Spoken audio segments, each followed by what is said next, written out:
अस्सलामुअलैकुम सामीन 16 रबीउल सानी है, 12 नवंबर है। ख़बर का उन्वान है, ईरान ने सऊदी अरब को सख्त धमकी दी। ख़बर थोड़ी तफसील से सुनिए। ईरान ने सऊदी अरब को सख्त लहजे में चेतावनी दी है।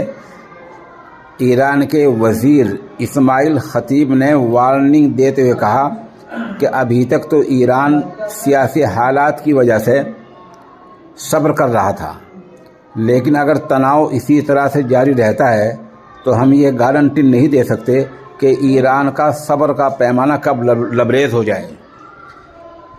ईरान के खुफिया महकमे के वज़ीर ने आगे कहा, अगर ईरान सऊदी अरब पर जवाबी कार्रवाई करने और उसे सज़ा देने का फ़ैसला लेता है तो सऊदी अरब के शीशों के महल टूट जाएंगे और ये देश कभी भी पक्के तौर पर वजूद में नहीं आ पाएगा।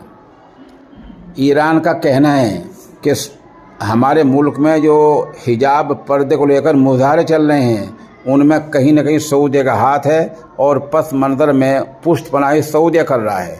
यानी ईरान ने ये इल्ज़ाम लगाया कि ईरान में जो पूरे मुल्क में हिजाब को लेकर मुजाहरे चल रहे हैं उनमें सऊदी का हाथ है।